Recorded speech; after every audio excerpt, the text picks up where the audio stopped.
Hello everyone, very good morning to all of you. Selection way पर एक बार फिर से आप सभी का स्वागत है। एंशिएंट डायनेस्टी हम लोग कवर कर रहे हैं और कल की क्लास में हम लोगों ने मौर्य साम्राज्य और साथ में शुंग डायनेस्टी इन दोनों को कवर कर लिया था। अब आज की क्लास में कहानी आगे बढ़ेगी। 2 से 3 डायनेस्टीज को आज की क्लास में भी हम लोग कवर करेंगे। ये सारी डायनेस्टीज अभी उत्तर भारत की हैं और मुख्य डायनेस्टीज हैं। जैसे ही उत्तर भारत की डायनेस्टीज हो जाएंगी और आज की क्लास में आप ये मान के चलिए कि नॉर्थ इंडियन डायनेस्टी हमारी हो जाएंगी, देन उसके बाद हम लोग साउथ इंडियन डायनेस्टीज की तरफ बढ़ जाएंगे। ठीक है। कल की क्लास में हम लोगों ने देखा था कि किस तरीके से शुंग डायनेस्टी ने मौर्य साम्राज्य के ऊपर कब्जा किया। मौर्य साम्राज्य में सम्राट अशोक जो हैं उन्होंने धम्म नीति अपनाई और उसके बाद धीमे धीमे मौर्य साम्राज्य के अंदर जो शासक आए वो उतने शक्तिशाली शासक नहीं हुए। एक टाइम आया जब देवव्रत को कत्ल करके पुष्यमित्र शुंग ने एक नए वंश की स्थापना करी। हालांकि शुंग डायनेस्टी ओवरऑल अपने टेन्योर में एक सफल डायनेस्टी रही, जिसने बाहरी यूनानियों और ग्रीक्स के आक्रमण से सफलतापूर्वक अपने स्टेट को बचा कर रखा।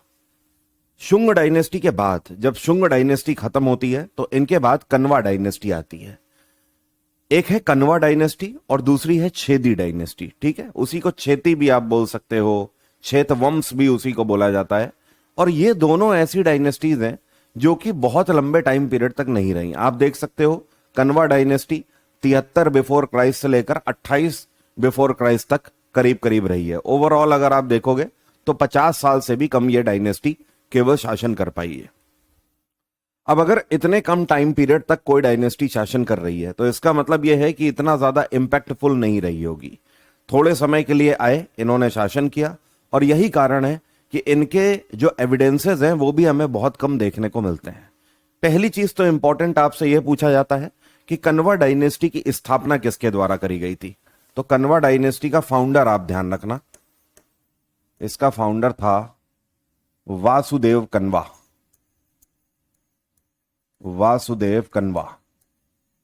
ठीक है, एक क्वेश्चन ये पूछा जाता है वासुदेव कन्वा। इसके अलावा कन्वा डायनेस्टी के बारे में हमें यह पता लगता है कि इसमें 4 शासक हुए थे। पहला वासुदेव कन्वा, दूसरा भूमिमित्र कन्वा, तीसरा नारायण कन्वा और चौथा और आखिरी सुषर्मन कन्वा। सुषर्मन कन्वा बिल्कुल लास्ट शासक था और इसके बाद ही अगली डायनेस्टी आ जाएगी। दूसरा जो हमें इनके बारे में पता लगता है पुराणों से, तो वहां से तथ्य हमें यह मिलते हैं कि शुंग डायनेस्टी जो थी वो भी ब्राह्मण डायनेस्टी थी। तो कन्वा शुंगों के ऊपर इन्होंने शासन किया, इन्होंने शुंगों को खत्म करके अपनी डायनेस्टी स्थापित करी, तो ये भी ब्राह्मण ही थे। इस समय तक मगध साम्राज्य काफी कमजोर हो चुका था। जब शुंग डायनेस्टी ने मौर्य साम्राज्य के ऊपर कब्जा किया तो कई सारे क्षेत्रों ने अपने आप को इंडिपेंडेंट डिक्लेयर कर दिया। जैसे कि मध्य प्रदेश में कई हिस्सों में जो थे वो शुंग डायनेस्टी के हाथ से निकल गए। इसके अलावा गुजरात के कुछ हिस्से भी शुंग डायनेस्टी के हाथ से निकल गए। अभी जब कन्वा लोग शासन कर रहे हैं तो कन्वा डायनेस्टी के टाइम पीरियड पे लगभग ना के बराबर ही इनके पास जमीन है। आप ये बोल सकते हो बहुत छोटे एरिया में, यूपी, बिहार और एमपी वाले बहुत छोटे एरिया में इन्होंने शासन किया हुआ है। ठीक है, तो केवल हमें इनके बारे में यही पता लगता है। तो अब क्वेश्चन क्या पूछे जाते हैं? 3 क्वेश्चन कन्वा डायनेस्टी से बस पूछे जाते हैं। पहला, इसकी स्थापना किसने करी? आपको पता है वासुदेव कन्वा ने इसकी स्थापना करी। दूसरा क्वेश्चन पूछा जाता है कि यह डायनेस्टी कौन से कुल की थी? तो आपको ध्यान रखना है ये ब्राह्मण थे। तीसरा आपको यह ध्यान रखना है जो क्वेश्चन पूछा जाता है कि कन्वा वंश का आखिरी शासक कौन था? तो आपका आंसर होगा सुषर्मन कन्वा। बस आप इतना ध्यान रखेंगे, आपका काम हो जाएगा। बाकी जो कन्वा थे उत्तर पश्चिम क्षेत्र यूनानियों के अधीन आ चुका था। मतलब ये जब शासन कर रहे हैं तो गंगा के मैदानी वाले हिस्से में यहां पर ये शासन कर रहे हैं। और ये वाला जितना भी रीजन है ना, इधर आप गुजरात वाले की बात कर लीजिए या ऊपर आज की डेट में पाकिस्तान वाला रीजन जो हो गया सिंधु नदी के पश्चिम की तरफ, इन सभी हिस्सों में यूनानियों का शासन हो चुका था। यूनानी अपने अपने हिस्सों पर यहां पर आकर बैठ चुके थे और भारत की ओर ही देख रहे थे कि हाँ भाई, भारत की जो मध्य जमीन है उस पर कब्जा किया जाए। आसपास में अगर हम देखें भारत के अंदर, तो जितने भी छोटे बड़े साम्राज्य थे इन्होंने अपने आप को इंडिपेंडेंट डिक्लेयर कर दिया था। तो कण्व केवल एक छोटे हिस्से में समट कर रह गए थे। कण्व वंश का आखिरी शासक सुषणवन सन्वा था और इसकी हत्या करी थी सातवाहन वंश के फाउंडर ने। सातवाहन वंश का फाउंडर कौन है? सातवाहन वंश की स्थापना किसने करी है? सिमुक ने। किसने? सिमुक ने। ठीक है भाई। तो सिमुक ने कण्वा वंश को खत्म किया और इसके बाद अब सातवाहन डायनेस्टी आ जाएगी। केवल ये 4 क्वेश्चन घुमा फिरा के पूछता रहता है, तभी मैंने आपको कल बोला था कि अब कुछ छोटी डायनेस्टीज आपको देखने को मिलेंगी।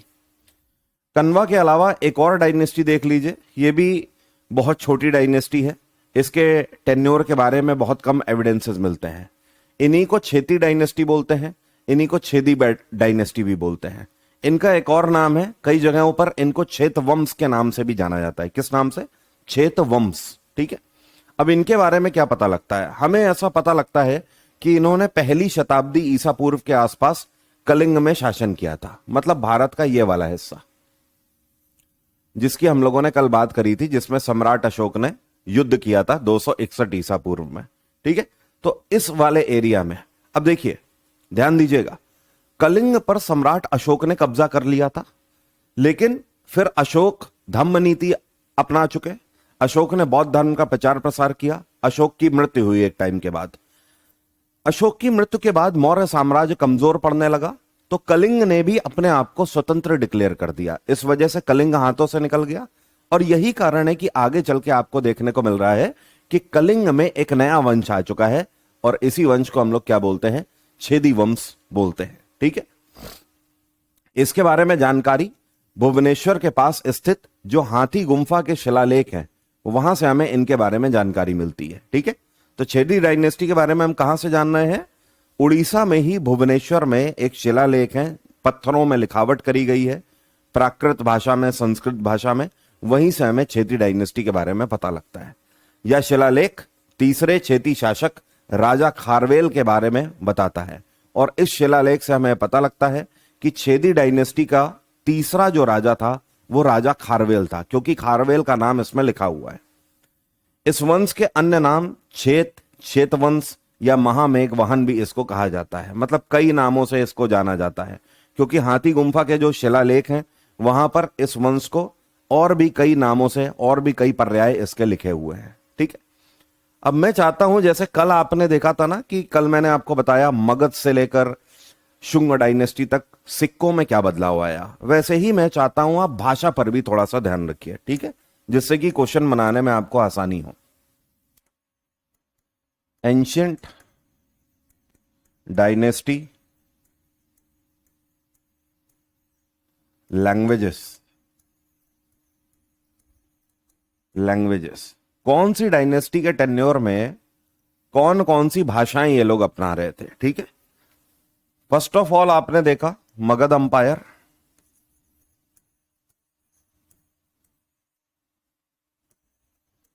मगध में कौन सी भाषा का यूज किया गया? तो मगध में सबसे ज्यादा जिन भाषाओं का यूज किया गया, प्राकृत, पाली भाषा का भी यूज किया गया, संस्कृत भाषा का भी यूज किया गया।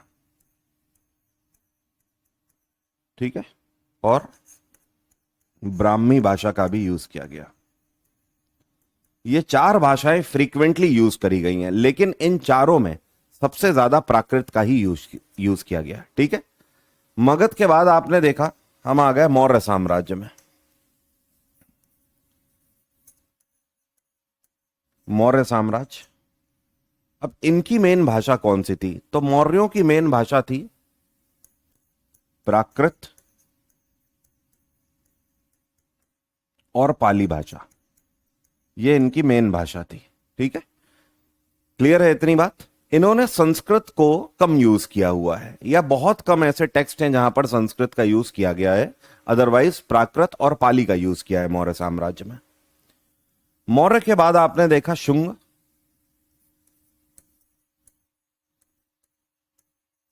ठीक है। जितने भी आपको ब्राह्मण डायनेस्टी मिलेंगे, ध्यान रखिएगा, ब्राह्मण डायनेस्टी में हमेशा संस्कृत भाषा का यूज किया जाएगा और सबसे ज्यादा किया जाएगा। ठीक है। क्योंकि वो वैदिक कल्चर को पूरा अपनाते हैं और यही कारण है कि संस्कृत से काफी इंस्पायर्ड है। तो शुंगों ने कौन सी भाषा का यूज किया? संस्कृत भाषा का यूज किया।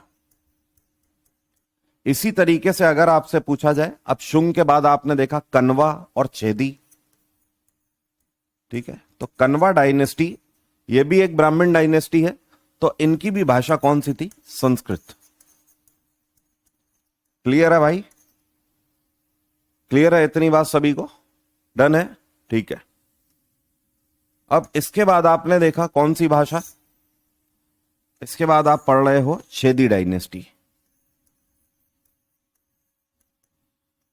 इसकी भाषा कौन सी थी? तो यहां पर कौन सी भाषा का यूज किया गया होगा, कोई बता सकता है? पाली भाषा और ब्राह्मी भाषा का यूज किया गया है। पाली और ब्राह्मी, प्लस कई जगहों पर प्राकृत भी। जबकि आप सातवाहन डायनेस्टी में अब आगे देखोगे,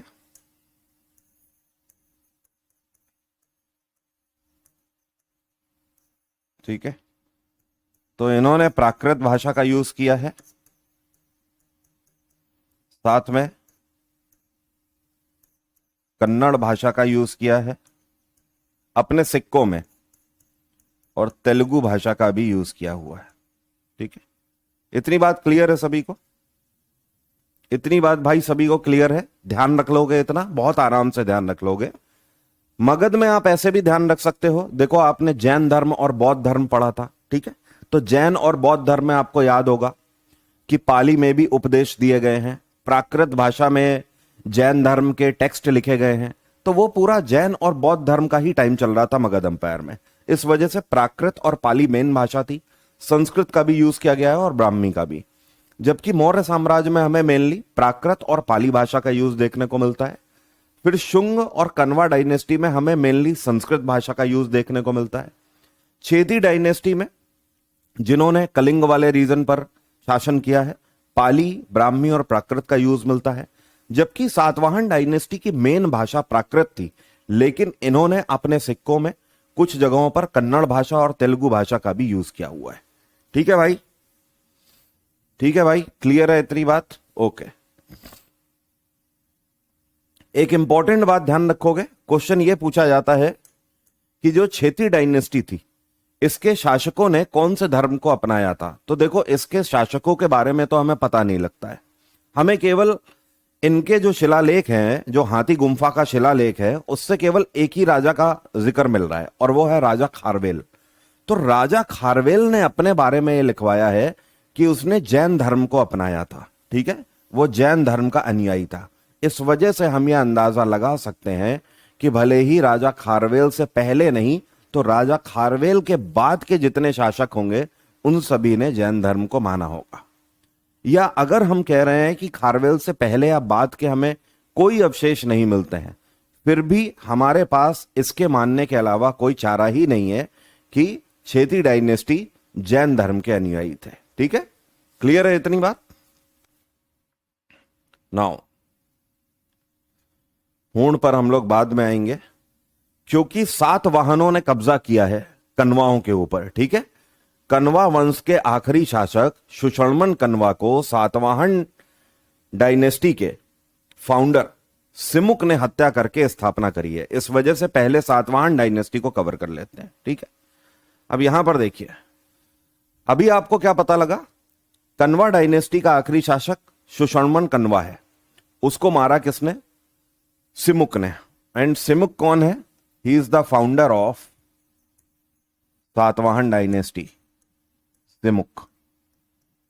ठीक है, अब सातवाहन डायनेस्टी कहां पर शासन कर रही है, तो इस पर थोड़ा ध्यान दीजिएगा।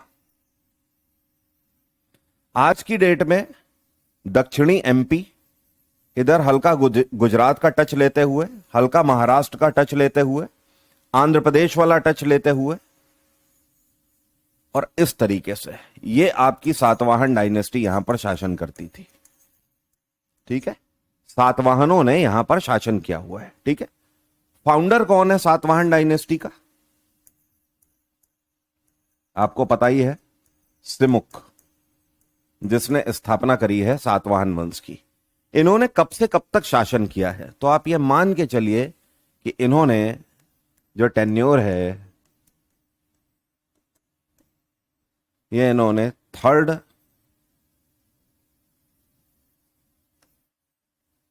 ये क्या हो गया भाई?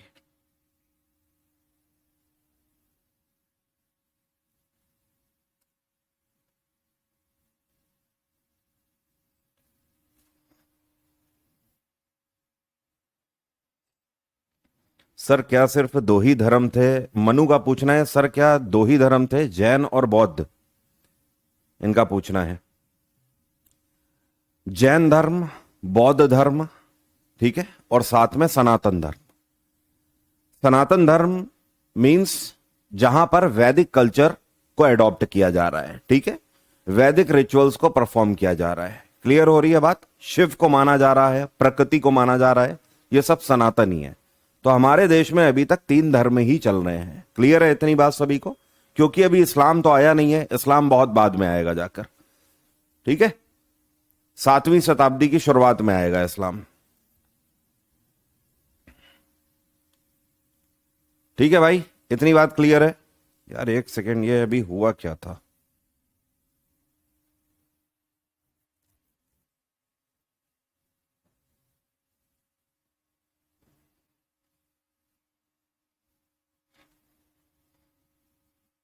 हाँ जी भाई, हिंदी में भी लिख दे रहा हूं। सातवाहन वंश की बात कर रहे हैं। फाउंडर मतलब संस्थापक कौन था? संस्थापक था सिमुक। सिमुक, ठीक है, जिसने स्थापना करी सातवाहन वंश की, ठीक है। इन्होंने कब से कब तक शासन किया है? तो ऐसा माना जाता है कि करीब करीब थर्ड बीसी से, थर्ड बीसी सेंचुरी से थर्ड एडी सेंचुरी। मेरी बात आपको समझ आई? करीब 250 ईसा पूर्व से लेकर 200-250 ईसवी तक इन्होंने शासन किया हुआ है, ठीक है। बीसी से अब ये एडी में आ रहे हैं, मतलब इनके बीच में 0 ईयर निकल चुका है। कल भी मैंने आपको बताया था कि ध्यान दीजिए, अब हम लोग धीमे धीमे 0 से आगे की ओर बढ़ जाएंगे। अब हम लोग एडी में आ जाएंगे, ईसा पूर्व से हटके हम लोग ईसवी में आ जाएंगे, ठीक है। दूसरी चीज जो आपको ध्यान रखना है सातवाहनों के बारे में, यह भारत में पहली ऐसी डायनेस्टी हुई है जिसने ऐसे सिक्के चलाए हैं जिन पर अपने राजाओं के चित्र को बनवाया हुआ है, ठीक है। तो इन्होंने क्या किया है? It is the first dynasty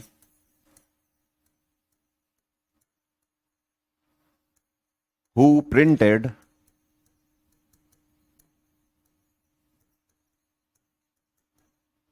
their king's image on coin। अभी तक आपने देखा था, कल की क्लास में भी आपने देखा कि जो शुरुआती सिक्के थे मगध अंपायर में, उनमें कोई चित्र नहीं हुआ करते थे, आड़े तिरछे हुआ करते थे, गोल भी नहीं होते थे, बनावट अलग अलग तरीके की बनावट थी। जबकि मौर्य साम्राज्य के आते आते गोल सिक्के होने लगे, फिर उन्होंने उस पर लिखावट करना शुरू किया, कुछ तस्वीरें बनाना भी शुरू किया। जैसे कि तस्वीरें पहाड़ियों की होती थी, सूर्य की तस्वीर होती थी, 6 हाथों की तस्वीर होती थी, हाथी की तस्वीर होती थी, ऐसा चलने लगा। शुंगों के भी सिक्के इसी तरीके के थे, बस उन्होंने तांबे का यूज ज्यादा किया। लेकिन यह पहला ऐसा वंश हुआ है हमारे भारत में जिसने अपने राजाओं की इमेज को प्रिंट कराना शुरू किया, ठीक है। अब यहां से एक अलग होड़ मचनी शुरू हो जाएगी। अब आप देखोगे इतिहास में आगे चल के जितने भी राजे महाराजे आएंगे वो सब सिक्कों पे अपनी इमेज प्रिंट कराएंगे। क्लियर है इतनी बात सभी को? डन। चलिए अब सातवाहन को समझते हैं। फाउंडर कौन है? सिमुक है, आपको पता ही है। सातवाहन शासन की शुरुआत 3री शताब्दी ईसा पूर्व से मानी जाती है, जो कि 2री शताब्दी ईसा पूर्व तक चली। कुछ विद्वानों का ऐसा मानना है कि इनका शासन 1ली शताब्दी ईसा पूर्व से प्रारंभ हुआ था। मतलब लगभग लगभग आप यह मान सकते हो कि 300 से 400 वर्षों तक इन्होंने शासन किया है। सातवाहन साम्राज्य में मुख्यतः आंध्र प्रदेश आज की डेट का, तेलंगाना, महाराष्ट्र आदि शामिल थे। समय समय पर कर्नाटक, गुजरात और एमपी के कुछ हिस्से आते जाते रहे।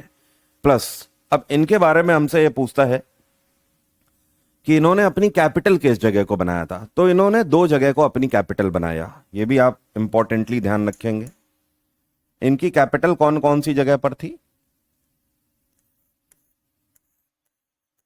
इन्होंने अपनी राजधानी कौन सी जगह को बनाया? तो एक तो इनकी कैपिटल थी महाराष्ट्र में एक जगह पड़ती है, इसको बोलते हैं पैठान। क्या बोलते हैं? पैठान बोलते हैं, ठीक है। अंग्रेजी में ऐसे लिखेंगे पैठान। और इसी तरीके से आंध्र प्रदेश वाले रीजन में एक जगह पड़ती है, इसको बोलते हैं अमरावती। तो अमरावती और पैठान ये इनकी कैपिटल हुआ करती थी, ये 2 जगह इनकी कैपिटल थे, ठीक है। आओ ओवरऑल अगर हम देखेंगे तो आप देख सकते हो यहां पर ये शासन कर रहे हैं इस वाले हिस्से में। यही कारण है क्योंकि अभी ये दक्षिण भारत की तरफ बढ़ती हुई डायनेस्टी है। कुछ सेंट्रल इंडिया के हिस्सों में कब्जा कर रहे हैं, कुछ दक्षिण भारत के हिस्सों में। यही कारण है कि इनके सिक्कों में तेलुगु और कन्नड़ भी इन्होंने प्रिंट कराई थी। राजधानी समय समय पर बदलती रही, जबकि मेन राजधानी पैठान और अमरावती थी इनकी, ठीक है। पहले स्वदेशी भारतीय शासक थे जिन्होंने अपने शासकों के चित्रयुक्त सिक्के जारी किए। इनसे पहले हमारे इतिहास में ऐसी कोई भी डायनेस्टी नहीं मिलती है। यह प्रथा गौतमी पुत्र सतकर्णी ने प्रारंभ की थी, जो कि सातवाहन वंश का ही शासक था। इसने पश्चिमी क्षत्रपों को हराने के बाद यह परंपरा अपनाई थी। मतलब आप यह बोल सकते हो ग्रीक्स को, यूनानियों को हराने के बाद ही इसने प्रथा अपनाई थी। इससे पहले ग्रीक्स और यूनानी जो हुआ करते थे, यही अपने सिक्कों में अपने राजाओं की, अपनी वॉरियर्स की तस्वीरों को प्रिंट करते थे। भारत के अंदर वॉरियर्स या राजाओं की प्रिंट नहीं होती थी। हम नेचर से जुड़े हुए जिनकी पूजा करते थे उनको हम अपने सिक्कों में प्रिंट करते थे, ठीक है। जैसे कि आपने देखा पहाड़ियों को, सूर्य को, हाथी को, ये सारी चीजें रहती थी। लेकिन अब यहां से क्या हुआ, शासकों की इमेज भी प्रिंट होने लगी। सिक्कों पर अंकित लेख प्राकृत भाषा में थे कुछ सिक्कों में, जबकि इन्होंने तेलुगु, तमिल और कन्नड़ भाषा का भी यूज किया हुआ है। तो मेनली इनकी भाषा कौन सी थी? प्राकृत भाषा थी। इन्होंने संस्कृत की अपेक्षा प्राकृत भाषा को अधिक संरक्षण दिया। वही अभी मैंने आपको जहां पर लैंग्वेज लिखाई हुई है वहां पर भी बताया कि इन्होंने संस्कृत भाषा की जगह प्राकृत पर ज्यादा जोर दिया। यद्यपि वे हिंदू थे और ये भी एक ब्राह्मण डायनेस्टी थी, सातवाहन डायनेस्टी, ब्राह्मणिक दर्जा रखते थे, लेकिन इन्होंने सनातन के साथ साथ बौद्ध धर्म को भी संरक्षण दिया और उसको भी बढ़ाने का काम किया है। ध्यान रखिएगा, प्राचीन काल में भारत में ज्यादातर जितने भी हिंदू डायनेस्टीज हुए हैं उन सब ने बौद्ध और जैन धर्म को भी संरक्षण दिया है। बौद्ध और जैन धर्म को भी प्रोटेक्ट किया है हमेशा और उसे प्रमोट किया हुआ है।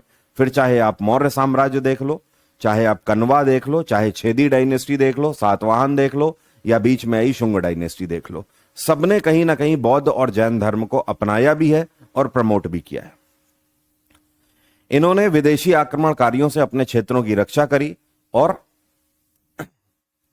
जो शक थे, ठीक है, इनसे कई युद्ध भी किए, क्योंकि ऑब्वियस सी बात है जो सातवाहन डायनेस्टी है ये कन्वा और छेती की तरह छोटी डायनेस्टी नहीं है। 300 से 400 वर्षों तक इतने पूरे क्षेत्र में अगर इन्होंने शासन किया है तो ये एक पूर्णतः सफल डायनेस्टी मानी जाती है। क्लियर है इतनी बात?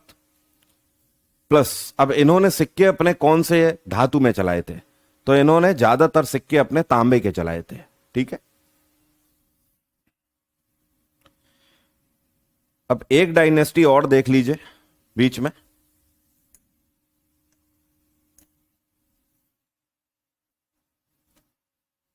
और यह है कुषाण डायनेस्टी, ठीक है। इस डायनेस्टी ने भी शासन किया है उत्तर भारत में। कब से कब तक? जब तक सातवाहन डायनेस्टी यहां पर शासन कर रही थी, ठीक है। आप देख रहे हो सातवाहन डायनेस्टी यहां पर शासन कर रही है। कब से कब तक? तो 3वीं शताब्दी से 3rd BC सेंचुरी से 2nd AD सेंचुरी तक किसने शासन किया है? सातवाहन ने शासन किया है। अब इस टेन्योर में उत्तर भारत में क्या हो रहा था? तो इस टाइम पर यहां पे कुषाण वंश की स्थापना हुई थी। ठीक है, अब कुषाण अंपायर आप देख लीजिए कि कहां से कहां तक फैला हुआ है। बहुत ही विशाल अंपायर हुआ है, एक से बढ़कर एक शूरवीर शासक हुए हैं, और इसका जो मेन शासक था वो था राजा Kanishka. I am very sure आपने कनिष्क का नाम सुना होगा। इससे पहले आपने जब बौद्धिज्म पढ़ा था तो आपको याद है, मैंने आपको बताया था बौद्ध धर्म की जो चौथी और आखिरी काउंसिल हुई थी उस टाइम पर लीडर कौन था? राजा कनिष्क। ठीक है, तो कनिष्क कुषाण वंश का ही शासक है। अब कुषाण वंश जो है इसकी स्थापना कब हुई थी? तो ऐसा माना जाता है कि कुषाण वंश की स्थापना, इसका जो पीरियड है यह 1st सेंचुरी से शुरू होता है, प्रथम शताब्दी से, मतलब करीब करीब माना जाता है 30 या 40 ईस्वी से चालू होता है, और यह 3rd सेंचुरी तक चला साम्राज्य। इन्होंने भी करीब 200 से 250 वर्षों तक शासन किया हुआ है कुषाण डायनेस्टी ने। अब एक चीज और ध्यान रखिए, इन्होंने कहां से कहां तक शासन किया है। तो आप देखो ये पुरुषपुर वाला हिस्सा इनके कब्जे में है, आज की डेट में जो पूरा पाकिस्तान वाला रीजन है। देन और आगे जाइए तो केवल अफगानिस्तान नहीं, पूरा अफगानिस्तान इनके कंट्रोल में है। साथ में बैक्ट्रिया एम्पायर भी इनके कंट्रोल में था। अब बैक्ट्रिया का मतलब समझ रहे हैं क्या है? बैक्ट्रिया का मतलब आज की डेट में यहां पर अफगानिस्तान आ गया, प्लस उज्बेकिस्तान आ गया, एंड प्लस तजिकिस्तान आ गया। ये सारे देशों पर कुषाण डायनेस्टी ने शासन किया हुआ है। यही कारण है कि राजा कनिष्क को इस टाइम का सबसे पावरफुल किंग बताया गया है। यही कारण है कि प्राचीन काल में भारत को सोने की चिड़िया कहा जाता था। यह पावर हुआ करती थी प्राचीन काल में भारतीय राजाओं की। अब ये जो कुषाण वंश है ये निकला कहां से? तो देखिए, एक ट्राइबल कम्युनिटी हुआ करती थी। ठीक है, इस ट्राइबल कम्युनिटी का नाम था युजेथी। ठीक है, ये एक ट्राइबल कम्युनिटी थी। इसने धीमे धीमे करके कई कबीलों को जोड़ना शुरू किया और इस तरीके से इसने अपनी स्थापना करी।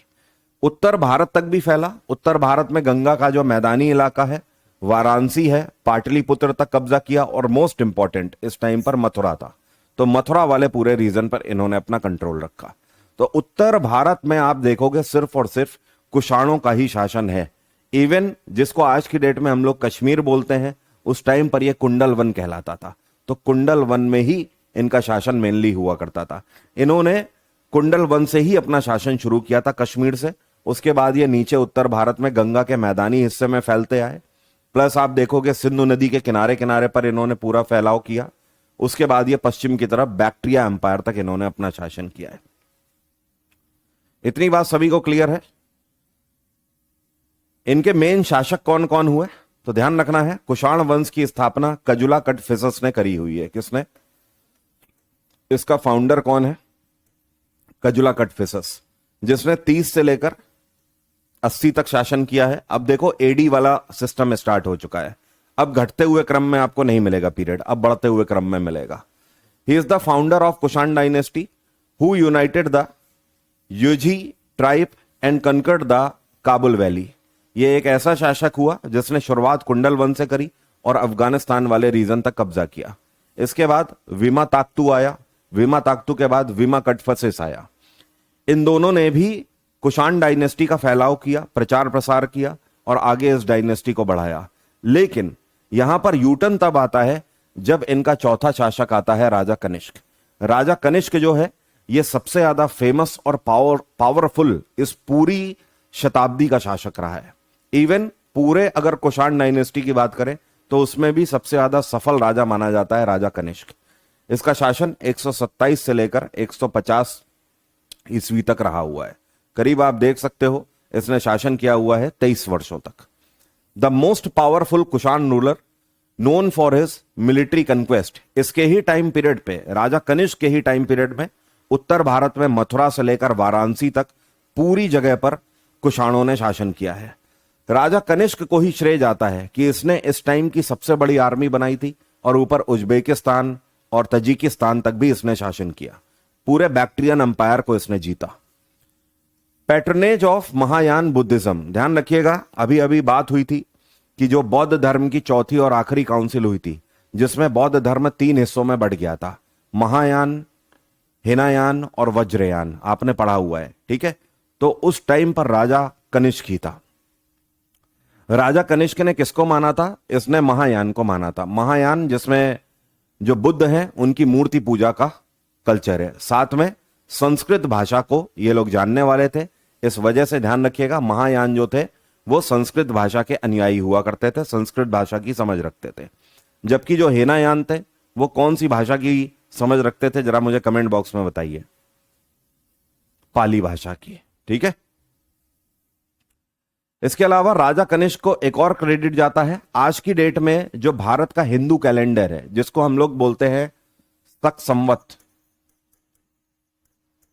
शक संवत बोलते हैं ना, आज आप जितने भी हिंदू त्योहार आप देखोगे वो सब सब शक संवत से ही देखे जाते हैं। आप कैलेंडर में देखोगे तो हिंदू कैलेंडर में शक संवत से ही वो दिशाएं लिखी होती हैं कि पूर्णिमा कब है, अमावस कब है, ये सारी चीजें जिस कैलेंडर से आ रही है वो कैलेंडर राजा कनिष्क की ही देन है। कनिष्क ने ही शक संवत की स्थापना करी हुई है। कनिष्क के बाद हुविष्क आया, हुविष्क के बाद वासुदेव फर्स्ट, और इसके बाद जो भी रूलर्स आए वो उतना बेहतर नहीं कर पाए। ज्यादातर जो बेहतर किया हुआ है कुषाण डायनेस्टी ने वो हुविष्क तक ही बेहतर किया हुआ है। एक बार फिर से बता दूं, ठीक है, फिर से बता देता हूं। इधर देखिए, कुषाण डायनेस्टी जो है इसकी स्थापना किसने करी है? कजुला कड़फिसस ने इस डायनेस्टी की स्थापना करी। कहां से करी थी? कश्मीर वाले रीजन से, जिसको पहले कुंडल वन के नाम से जाना जाता था, आज इसको कश्मीर बोलते हैं, ठीक है। कजुला कड़फिसस ने कुंडल वन से लेकर अफगानिस्तान में काबुल वैली तक कब्जा जमाया और कुषाण डायनेस्टी को पश्चिम की ओर बढ़ाने का निर्णय लिया। उसके बाद राजा कनिष्क जो है, 2 शासक आए, राजा कनिष्क चौथा शासक है, ठीक है। राजा कनिष्क को कुषाण डायनेस्टी को सर्वत्र फैलाने का श्रेय जाता है। मतलब राजा कनिष्क के टाइम पीरियड पे यह डायनेस्टी सबसे दूर दूर तक फैल गई। मतलब कहने का, राजा कनिष्क ने उत्तर भारत में गंगा के मैदानी हिस्सों जैसे कि मथुरा, वाराणसी, पाटलिपुत्र उर्फ पटना, इन सभी जगहों तक पैठ फैलाई कुषाण डायनेस्टी की। केवल पूर्व ही नहीं, राजा कनिष्क ने पश्चिम में बैक्ट्रिया तक जीत कर दिया कुषाण डायनेस्टी को। बैक्ट्रिया का मतलब आज की डेट में उज्बेकिस्तान और तजिकिस्तान वाला सेंट्रल एशिया का जो रीजन है। आप जब भी इस डायनेस्टी को देखते हो तो आप ये समझोगे कि उत्तर भारत और साथ में सेंट्रल एशिया पर एक छत्र शासन करने वाली यह डायनेस्टी हुई है कुषाण डायनेस्टी। यही कारण है कि केवल इसको डायनेस्टी नहीं बल्कि पूरा एम्पायर बोला जाता है। राजा कनिष्क इस टाइम का ऐसा शासक था जिसके पास सबसे बड़ी आर्मी थी। राजा कनिष्क ने बौद्ध धर्म को प्रचार प्रसार किया है और साथ में अपने ही टाइम पीरियड में राजा कनिष्क के टेन्योर में बौद्ध धर्म की चौथी काउंसिल की मीटिंग आयोजित करी गई थी, ठीक है। यह चौथी काउंसिल बौद्ध धर्म की थी जिसमें बौद्ध धर्म 3 हिस्सों में विभाजित हुआ था। आपने ऑलरेडी पढ़ा हुआ है, महायान, हिनायान और वज्रयान, ठीक है। तो इस टाइम के जितने भी बड़े बड़े राजे महाराजे थे उन सब ने हिनायान को सपोर्ट किया, महायान को सपोर्ट किया। महायान का मतलब यह था जो संस्कृत भाषा जिनकी थी और संस्कृत भाषा का ज्ञान रखते थे, और साथ में जिनका कहना था कि हम बुद्ध की टीचिंग्स को मानते हैं और साथ में बुद्ध की मूर्ति पूजा करेंगे। जबकि हिनायान के जो लोग थे उनका कहना था हम केवल बुद्ध की टीचिंग्स को मानेंगे, हम उनकी मूर्ति पूजा नहीं करेंगे। तो कनिष्क महायान को मानने वाला था। साथ में राजा कनिष्क को ही श्रेय जाता है कि इसने शक संवत की स्थापना करी। शक संवत हिंदू कैलेंडर है जिसके आधार पर आज की डेट में हिंदू धर्म के जो त्योहार हैं वो आप कैलेंडर्स में देख पाते हो। जिस तरीके से इस्लामिक कैलेंडर को पता है किस नाम से जाना जाता है? उसको बोलते हैं हिजरी संवत। क्या बोलते हैं? हिजरी संवत। आगे चल के आप देखोगे पैगंबर मोहम्मद ने हिजरी संवत की स्थापना करी थी 7वीं शताब्दी में। जब आपको ओरिजिन ऑफ इस्लाम पढ़ाऊंगा तब आप वहां पे देखोगे। लेकिन हिंदू कैलेंडर उसी तरीके से यहां पर आ चुका है कनिष्क के टाइम पीरियड पर। यह क्वेश्चन अपने आप में बहुत बार पूछे जाते हैं, बार बार, कि शक संवत की स्थापना किसने करी? आपका आंसर होगा कनिष्क। कुषाण डायनेस्टी का चौथा शासक कौन सा था? आपका आंसर होगा राजा कनिष्क, ठीक है। बौद्ध धर्म की चौथी मीटिंग को लीड किसने किया था या उस टाइम पर राजा कौन था? तो आपका आंसर होगा कनिष्क, ठीक है। ऐसे करके बार बार क्वेश्चन घुमाता रहता है। इतनी बात क्लियर है सभी को? स्वार्थी का कहना है कि सर इन सबको याद भी रखना पड़ेगा क्या? भाई ये कैसी बात हुई?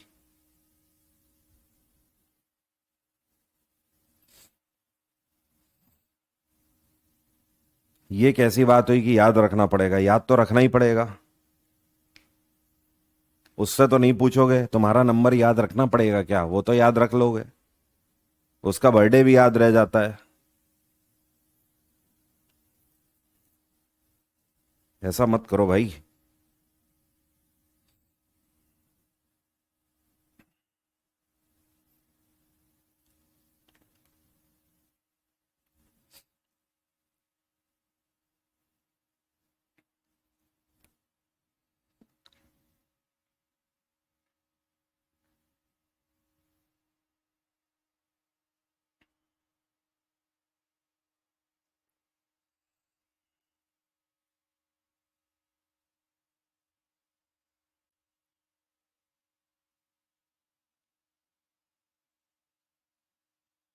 सर रिवीजन और मॉक देना स्टार्ट कर दिया है। अभी 40% सिलेबस पढ़ा हुआ है। फुल में मॉक देना चाहिए या नहीं?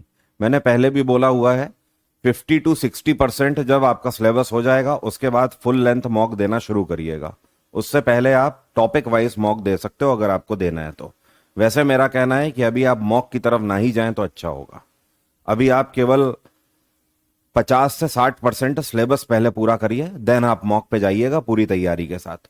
होता क्या है कि जब आप डायरेक्टली मॉक देने लगते हो और सिलेबस अभी 30% भी पूरा नहीं है तो आप खुद बताइए क्वेश्चन बनेंगे कि नहीं बनेंगे? नहीं बनेंगे। और ऐसे में क्या होगा, आप ही को एंजाइटी होने लगेगी। आपको लगेगा कि आप तो कुछ कर ही नहीं पा रहे हो। जबकि रियलिटी ये है कि आपके ब्रेन को पता है कि अभी आपने आधा भी नहीं किया है फाउंडेशन।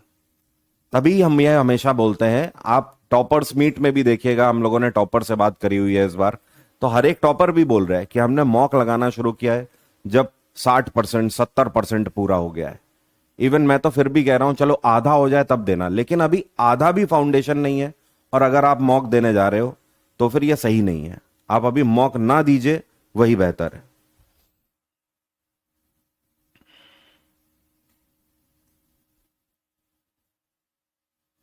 चैप्टर वाइज आप दे सकते हो। हाँ, अदिति का जो कहना है चैप्टर वाइज आप दे सकते हो। प्लस कुषाण डायनेस्टी ने अपने सिक्के कौन सी धातु के चलाए थे? तो ध्यान रखिएगा, जो कुषाण वंश है, कुषाण वंश के जो सिक्के हैं, ठीक है, ये कौन सी भाषा में है? तो इन्होंने संस्कृत भाषा का यूज किया।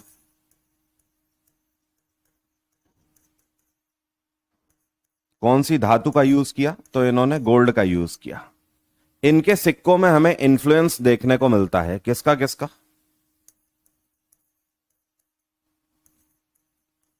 तो इसमें हमें इन्फ्लुएंस देखने को मिलता है इंडियन, रोमन एंड ग्रीक।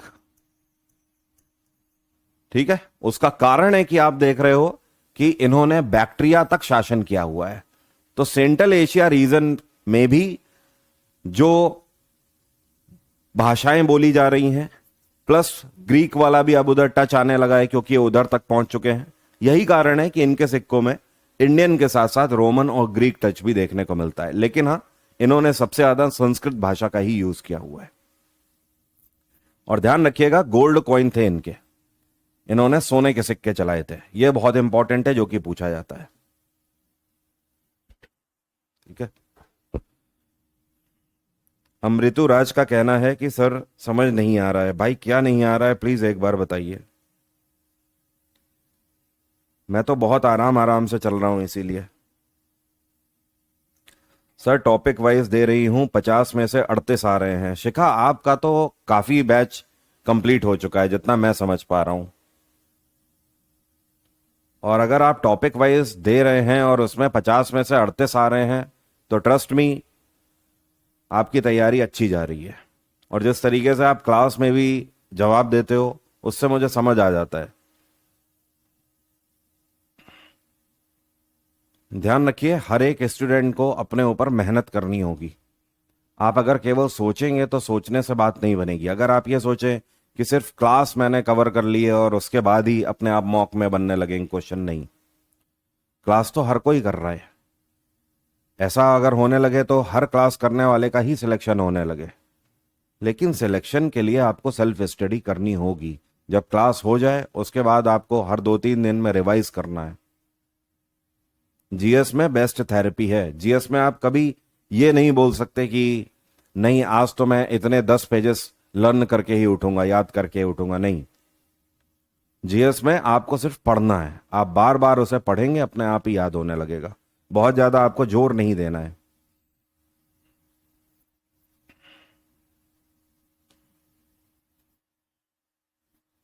पवन का कहना है सर एनटीपीसी यूजी का एग्जाम है और उसके लिए प्रैक्टिस करा दो। भाई ये प्रैक्टिस बैच नहीं है, ये फाउंडेशन है।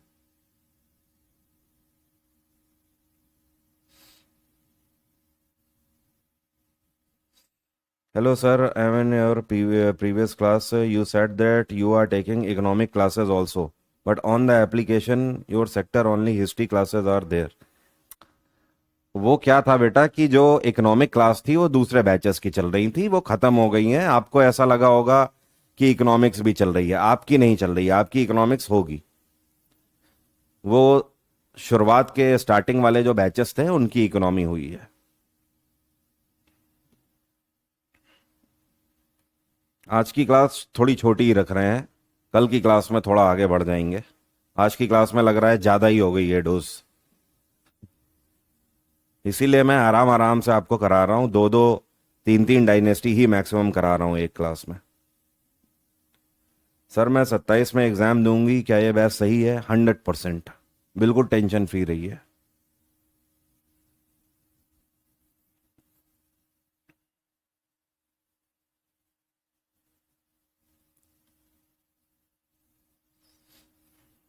अमृतो राज, क्या क्वेरी है भाई ये तो बताओ। समझ नहीं आ रहा है, क्या नहीं समझ आ रहा है ये तो बताओ।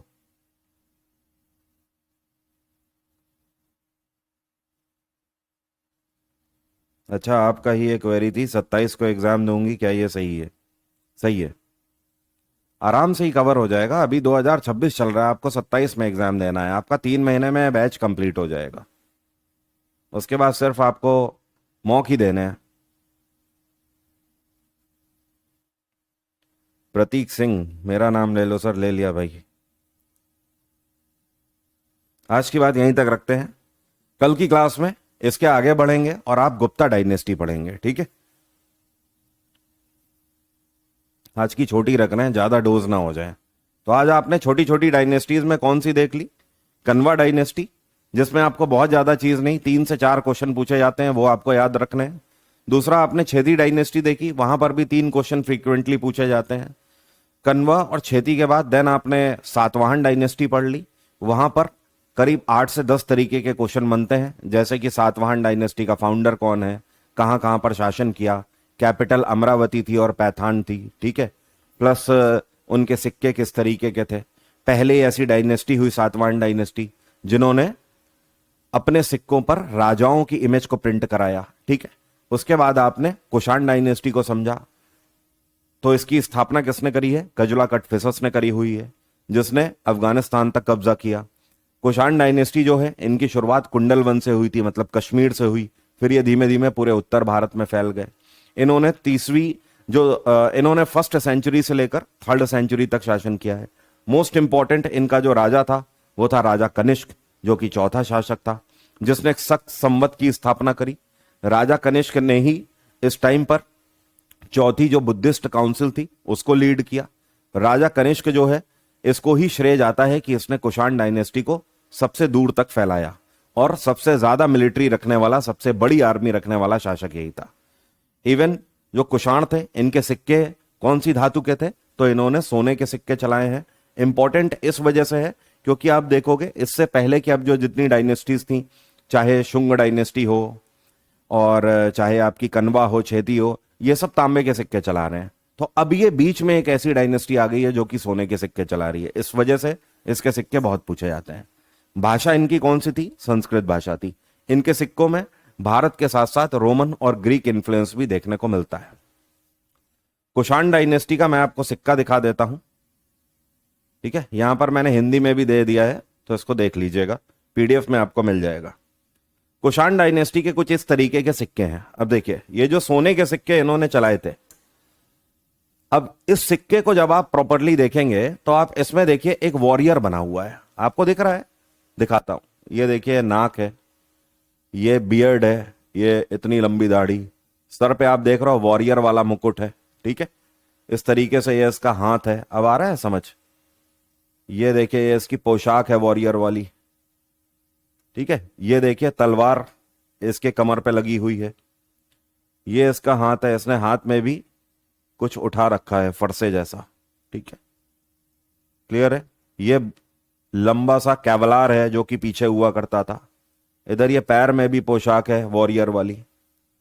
तभी मैंने आपको बोला कि इनके जो सिक्के थे, इनके सिक्कों में हमें रोमन और ग्रीक का प्रभाव देखने को मिलता है, ठीक है। कुषाणों की जो वॉरियर वेशभूषा थी वो ग्रीक्स की तरह थी, जो ग्रीक वॉरियर हुआ करते थे, जो यूनानी वॉरियर हुआ करते थे, उनकी तरह इनके कैवलार वगैरह हुआ करते थे, जिनकी मतलब मुकुट ऐसे युद्ध करते टाइम जिसमें नाक भी ढकी है, ठीक है, मुंह भी ढका हुआ है इस तरीके से, तो वो थीम इनकी देखने को मिलती है सिक्कों में। तो ऑब्वियस सी बात है, सिक्कों में आप देख रहे हो कि कहीं ना कहीं इन्होंने वॉरियर्स को दर्शाया हुआ है, अपनी एक तरीके से आप बोल सकते हो अपनी पावर को ये शो कर रहे हैं सिक्कों के थ्रू। जबकि दूसरी तरफ हमें ऐसा पता लगता है कि शायद बुद्ध की प्रतिमा अंकित है इसमें, ये हमें बुद्ध या तो दिखाई दे रहे हैं या तो कोई दूसरे देवता दिखाई दे रहे हैं। क्लियर है इतनी बात? तो दूसरा जो सिक्का है इनका, ये वाला जो सिक्का है, ये कहीं ना कहीं धर्म से जुड़ा हुआ है, आस्था से जुड़ा हुआ है। और हां, इनको हम बुद्ध मान भी सकते हैं क्योंकि कुछ कुछ ये बुद्ध की तरह इनका सर दिखाई दे रहा है। उसका कारण यह भी है कि कनिष्क ने बौद्ध धर्म की चौथी काउंसिल को लीड किया था इस टाइम पे, तो हो सकता है बुद्ध से इन्फ्लुएंस होकर ही यह सिक्का चलाया हो। ठीक है, मयंक कह रहा है हाथ में लालटेन क्या?